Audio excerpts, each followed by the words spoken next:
So back in January of 2020, I'm doing my travels. I'm on Twitter, and I come across this organization calling itself Prostasia. Mm-hmm. I'm like, Sounds what? like a medicine. What the hell is this?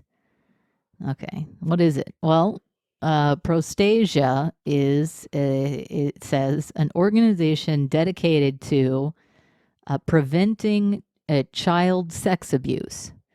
Okay, good. Yeah, I'm against I'm that. against it, and I think children shouldn't be sexually abused. So far, so good. You click the link. How are they preventing this? So what's the, method to the vital work here? Um, well, that's when I guess you kind of get the record scratch, because when you get to the website is just like kind of a general interest publication for pedophiles.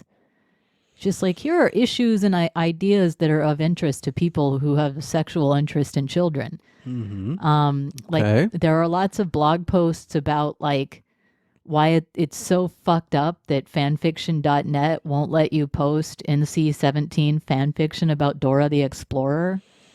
Okay. Yeah, it's very niche. And how it's totally unfair that some websites classify lolicon hentai as child porn Mm-hmm. when it's totally not. Like, that's fictional. It's just a drawing of a child in it having sex. Okay. But like, that's different. It's okay. Mm-hmm. And where's the child? Where are you preventing the child sex that's abuse?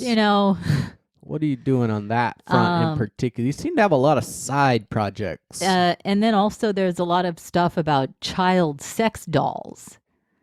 So, Mm-hmm. like, real dolls that look like children or maybe toddlers or even babies. There Mm-hmm. are some people who think you should not be able to sell those. It's just horribly offensive to the conscience, and I could see that. just Yeah. kind of disturbing on several levels. And society. What can you say? We fucking live in one, all right? We live in a society. That's what the government. We have the lawmakers. You're asking me to swallow a lot there. Mm-hmm. Okay. And some legislators, state legislators, have been like, no, fuck off with this stuff.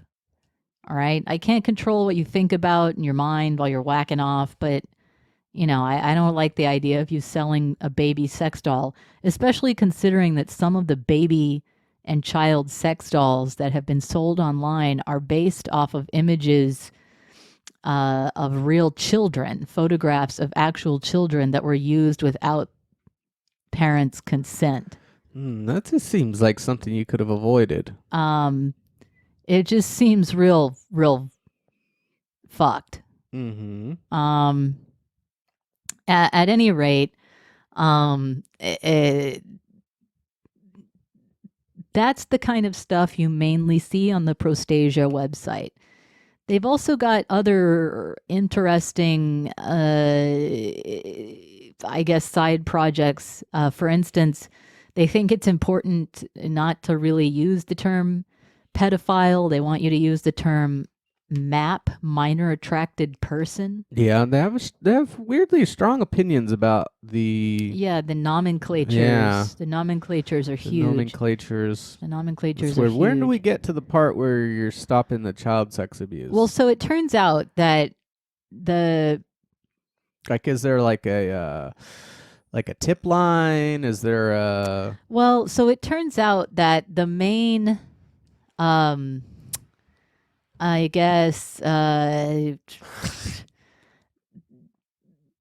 theory here is that you prevent a lot of child sex abuse if you give pedophiles like endless and unfettered access to every kind of pornography that falls short of the legal definition of child porn. Okay, so it is downstream of those advocacy efforts. Right. So they're like, well, listen, if we have total access to the hentai lolicon Mm-hmm. and the extremely graphic written tales of raping, torturing, and murdering babies, toddlers, and children. And we have the toddler and baby sex dolls. And we have workshops about dressing up as children with pacifiers and having sex, which oddly they do. Then that's all how that's protecting children. And so what the organization should be billing itself as, I suppose, is an organization for pedophiles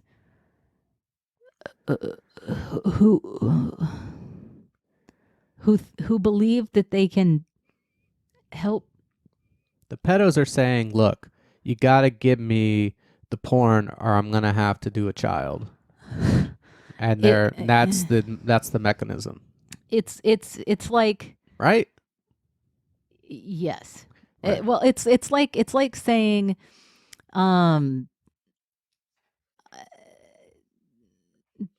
yeah. There you go. Yeah. Or I mean, I don't think it's like a threat like that. No, they're not a threat. I'm not saying I can't control myself. It's totally a non-volitional. It's like I could, but I know others. It's like, well, this is the only thing that makes the urges go away, and therefore this is the best possible thing we can be doing, and also.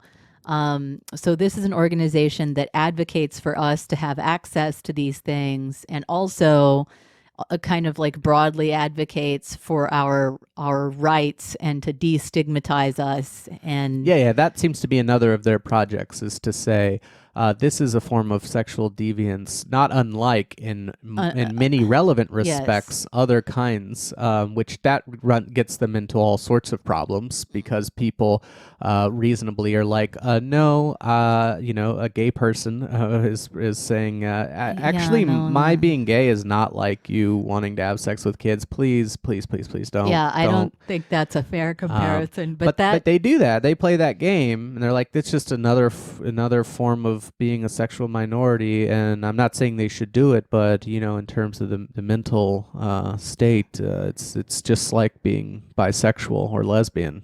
It's like, I don't think that's where the bisexuals and lesbian, I don't think they're going to agree with you on that one. Right. I mean, so they have very bizarre, as it turns out, if everything they say is to hang together, here's what it has to be. Okay, here we go. This is an organization, a nonprofit organization based in California, a 501c3, that is devoted to increasing access to fictional material depicting sexual activity involving children that will help pedophiles blow off steam, so they then do not actually download, create, or trade real child pornography, or worse, commit sexual offenses against actual children. Now, that would be odd enough, okay? Like, that's questionable, because I don't think it's actually ever been established beyond a reasonable doubt, because I don't think you could set up a randomized trial to test this. That seemed to be one of their pitch points, is like, we're doing evidence-based. It reminded me so much of like the libs being like, I love science, in which they use that phrase to just like mean shit that just like whatever the fuck they want to do. That's not even like specifically clearly science-based, but it's just like, excuse me, we're the Facts and Reason pedophile org. Right. And like evidence-based. And the Facts and Reason is just like this abstract, completely abstract, non-evidence-based claim that providing child porn adjacent stuff that's not actual full-blown child porn, that reduces offending. Right. And you're like, well, citation, please? Well, we don't have that, but you can kind of see, you could kind of see how it might be the case, sort of theoretically, like, if you get your rocks off. I mean, have none of us ever, after you do it, you don't want to have sex for a while. I mean, you ever thought about that? Yeah. Like that is because, like you said, you will never be able to produce evidence for this, like even if it were true, because where you can't do a randomized controlled trial. Obviously, you're going to struggle very mightily to do any kind of like natural experiment. You can sample sizes. You couldn't do it. Right. So it's just that theory. And I don't know. To me, when I look at the abstract part of it, not that that's where we want to take the discussion, but the way I would analyze something like this, where you can't produce statistics and that kind of stuff, is you would say, is there something similar? Is there an analogical area where we can have some kind of information, and that would allow us to kind of reason, by comparison, by analogy? And the most obvious thing then would be like, do we have other studies about porn affecting real life sexual preferences and behaviors? And it's like, yes, an enormous number of them. Right. Whether it's the rise in anal sex or the choking or whatever, right? Like, there's a lot of evidence of that. Like, so that's also pretty intuitive that you might want to act out something you see. So at the very minimum, you would be like, shit, I don't know. Right. Maybe it helps, maybe it hurts, maybe it's neutral, but it's not evidence-based. We're dead set against sexual abuse of minors, and this is our evidence-based way of doing it. Right. But that's not there. I think, there's been some evidence you can interpret in this way, and some things you can overextend, and so on and so forth. The point is, it's the kind of thing where you cannot ethically set up any kind of randomized trial and test it out. And it's very difficult then. It's very difficult to try to figure out from sort of natural experiments what's going on there. And so I remain very skeptical of their stated position here. And kind of let me tell you why. So for instance, back in 2019, the FBI arrested a guy named Thomas Allen Arthur.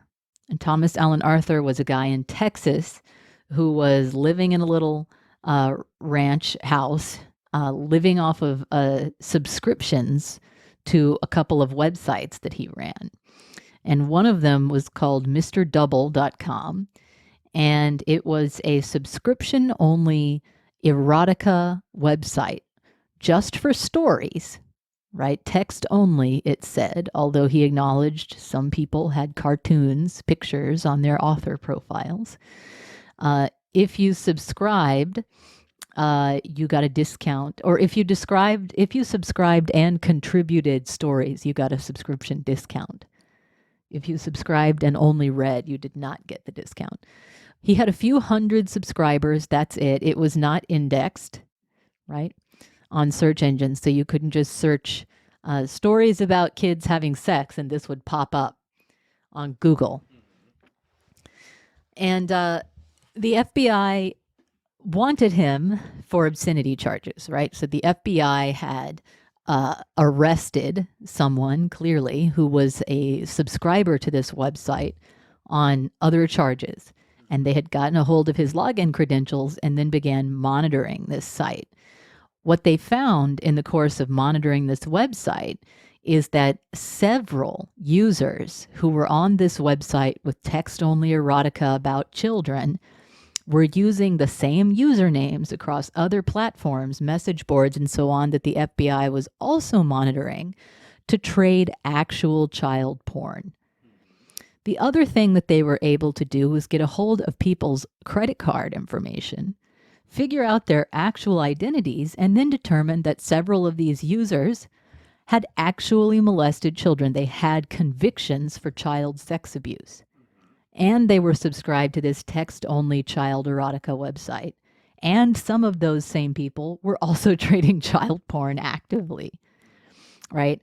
And this is a significant chunk of these users, right? I think they said they searched, they figured out who I think 18 of them were, and 10 out of the 18 had some kind of prior convictions for child pornography or sex abuse. Compared to grabbing a random 18 people out of the population. This is fucking astronomical. It's a crisis. Yeah, right? And so what they were doing when they arrested Thomas Allen Arthur was getting a hold of the site, keeping it in stasis, and following leads. It turned out this was an amazing lead generator because while they often have usernames of child pornographers on other platforms, they do not often have credit card information. Once they had credit card information, that is an extremely helpful lead in actually getting a hold of who these people are in real life and putting them under arrest and putting them away, which is what should happen here. Okay, that's real child protection activity, just to go back to the original stated purpose. Right. And so when the FBI filed its complaint on, I believe, November 8th, 2019, they kept the name of the website, Mr. Double, sealed. It was not mentioned at all in the complaint. And the complaint explicitly stated why. It said, since we're actively investigating several other users on charges like child pornography and child sex abuse, we're keeping the name of the website sealed. That's so that people who are actively using this website and are participating in criminal activity won't be instantly tipped off that they should go ahead and take steps to mask their identities before we can catch them. A week after the FBI filed its complaint, Prostasia, the child protection organization, tweeted out the name of the website. They did a tweet that said, our investigation has turned up the name of the website the FBI took down, the name of the website the FBI arrested the administrator of a week ago. The website is Mr. Double. They not only typed out the name, they posted a huge image graphic with the name. Right. How in a week did the Prostasia Foundation, which is a tiny California-based nonprofit, figure out the title of an unindexed, little bitty child erotica website with a few hundred subscribers run out of Terlinga, Texas?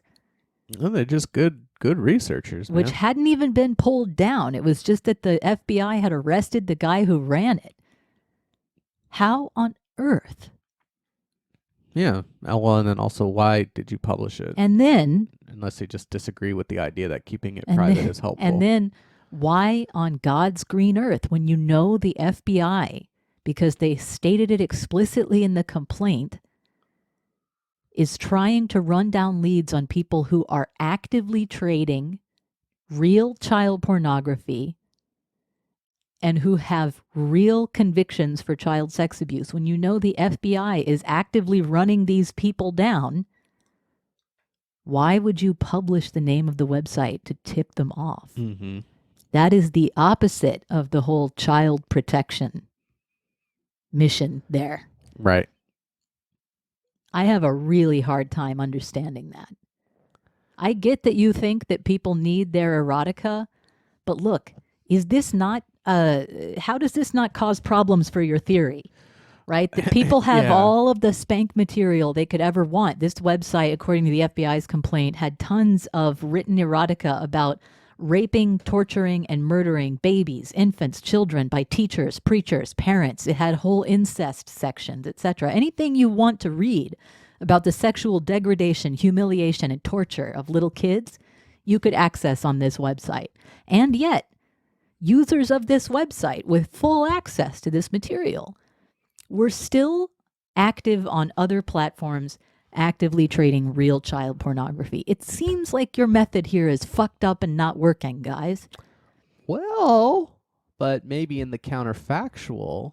Okay, so maybe all of them or something. But like, okay, even so, there are a few people it's not working for, right? Yeah. So like, even if there are a few people it's not working for, why would you tip them off that the FBI is onto them? That one is clear enough, right? Is to say, oh, well, look, we're starting to see that this thing is highly, associated with other illicit activities, so we're going to go ahead and try to help on this one. But other sites are cleaner and don't have this issue or something like that. I think that's all but yeah, no, and also insofar as you can't do studies and that kind of thing, if you start seeing stuff like this and you see, oh no, there is a big crossover between them, then it should at least make you wonder, like, I don't know, like, probably in the counterfactual, I don't know that it's probably any worse. It may, in fact, be a little bit better on this front. I mean,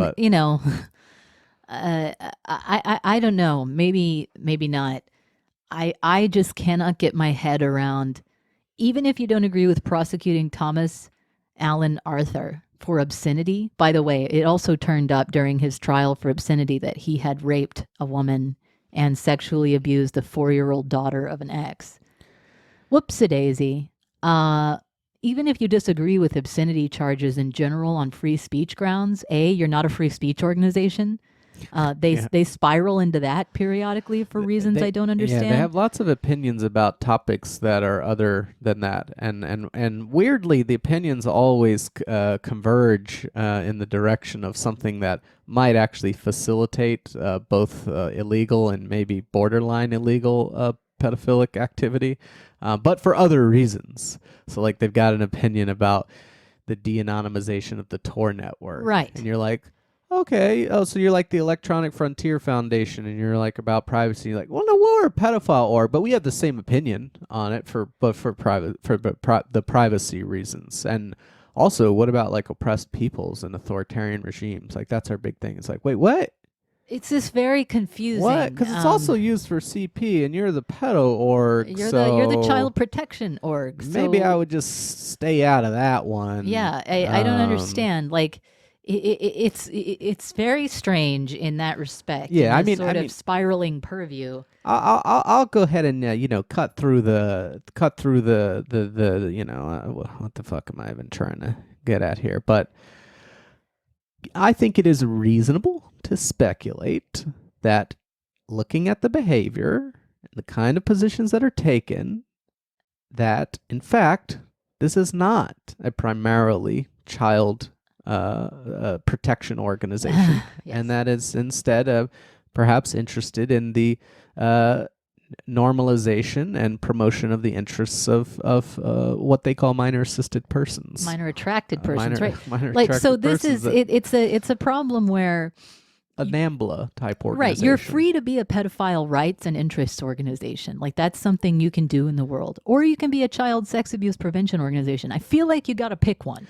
Or but the clever move, the super clever move, is to be like, what if I used the one as a Trojan horse for the other and adopted certain language that might actually appeal to certain kind of social justice types because it's being phrased in the same kind of language they might use about sexual minorities and stuff like that, and I can kind of just play that little line and play that little game and kind of burrow in and see if I can, just push the envelope a bit.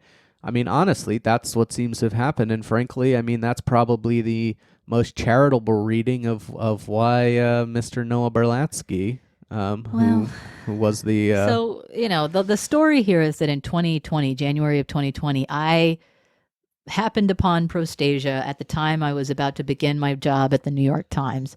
I immediately clocked some problems with the organization. I stated them on Twitter. One of their issues, for instance, was I found on their website where they complained that most traditional child abuse prevention organizations left out stigmatized sexual minorities, such as registered citizens. I asked the director, Jeremy Malcolm, what do you mean traditional sex abuse prevention organizations leave out registered citizens, as opposed to Prostasia, which apparently brings registered citizens to the table in child abuse prevention? What the hell's a registered citizen? Is it what I think it is? He's like, no, it's like teens who sexted each other or someone who took a leak on the side of the road. I'm like, is it anyone else, Jeremy? Is it anyone on the sex offender registry who did not just take a leak on the side of the road? Right, like this is another perfect example of the, like, you're weirdly talking about a topic that is not core to your mission, and to the extent that I think about what you otherwise do, it's a little bit alarming. Like, it is reasonable for someone to be like, there are far too many people on the sex offender registry list because, people just like pissing on the side of a bar or something like that. Like, okay. But not the pedo org.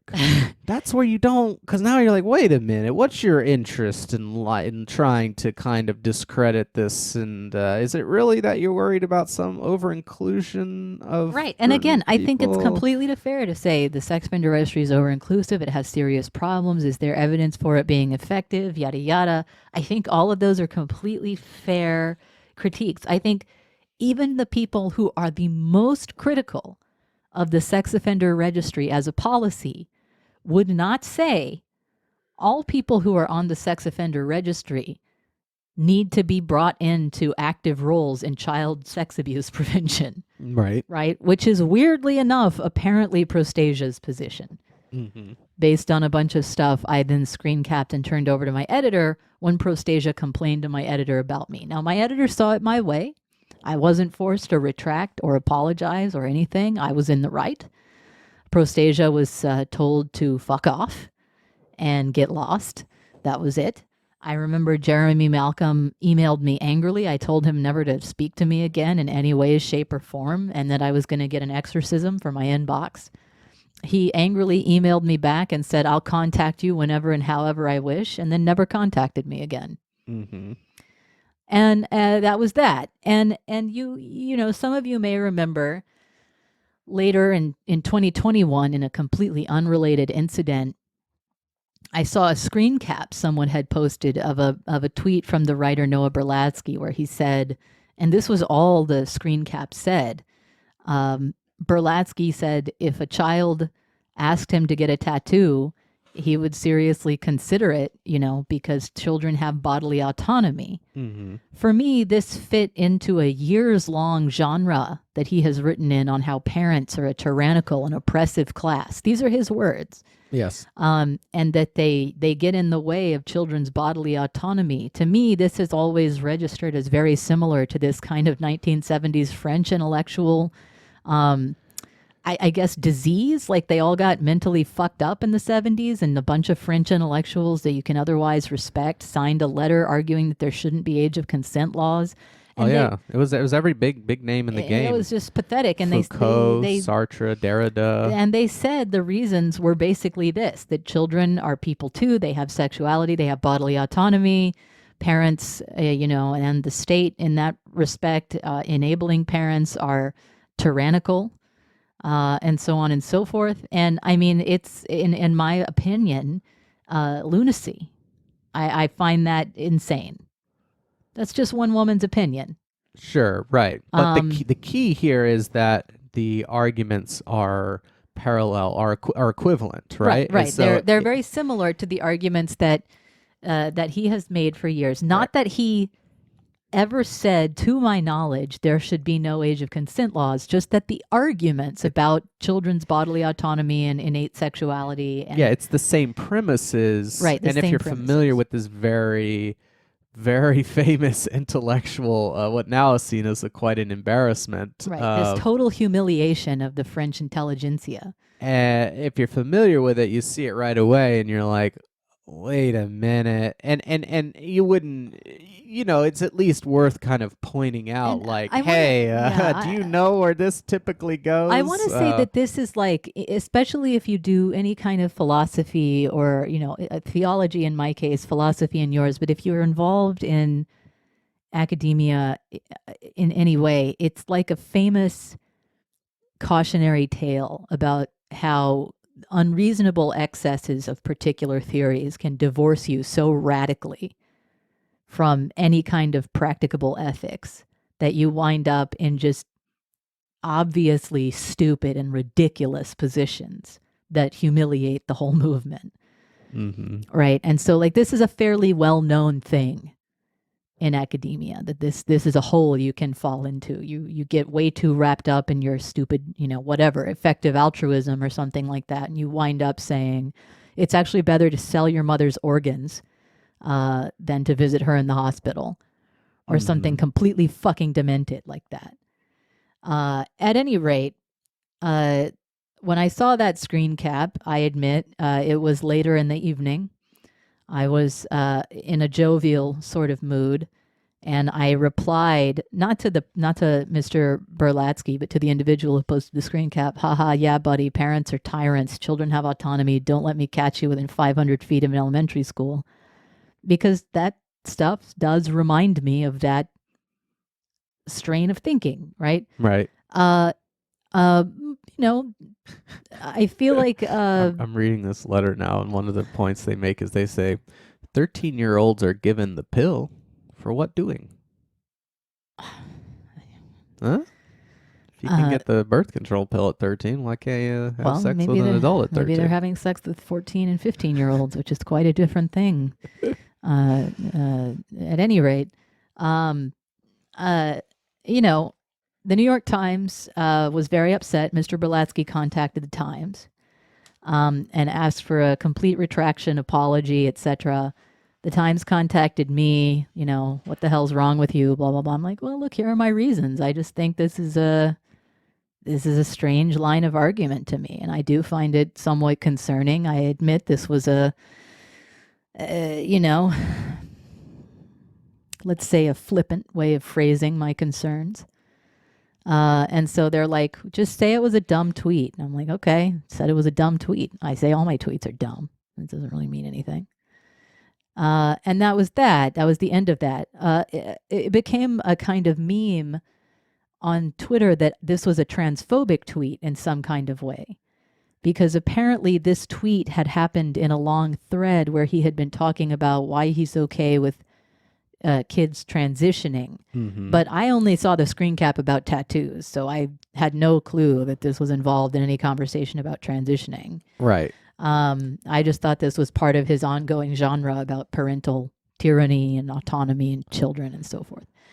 But then it came out this week that Mr. Berlatsky has been working as a part-time communications director for Prostasia. The director of communications, which happens to be a part-time job. So he is the top dog, at least as he describes it, in the communications area for this organization we just discussed. And of course, once this was found out and I don't know, publicized, and he tweeted it out himself, things really hit the fan as people become aware of the org, and they're like, wait, what are you doing? And it wasn't just lefties, Bernie bros, or whatever. He got the treatment from everyone, including other similarly off the wall people like Arthur Chu and Jude Doyle, and so you can't just be chalked up to some kind of beef, I guess, because if anyone's going to side against us in some sort of beef, it'll be them. But so. I would say at this point, my position on this whole thing is whatever interpersonal beef and whatever characters don't really matter. I would say just look at the organization. Don't worry about individuals. Whoever's being a ding-dong on Twitter, whoever has said what they've said on Twitter or been annoying on Twitter, just kind of put that out of your mind, because to me, the overwhelming concern here is what the hell this organization is and what's going on. Until recently, and I believe to this day as we speak, Prostasia is running a chat room, a peer-to-peer support chat for minor attracted persons 13 years and older, which means verified and self-identified adult pedophiles are hanging out in a chat room with kids as young as 13, potentially. And, maybe there's some kind of value in that in a medical therapeutic setting that is monitored and moderated by a professional in a kind of group therapeutic setting. I'm not comfortable that that's that kind of careful monitoring is taking place here. I believe actually a couple of folks checked in on that chat and suggested, and I cannot verify this personally, but suggested that it's frequently, possibly up to every 30 minutes, wiped completely clean, which I don't know why that would have to be the case. Mm-hmm. At any rate, I think that's the important thing, is what's going on here with this organization, and answering those questions is what's important to me.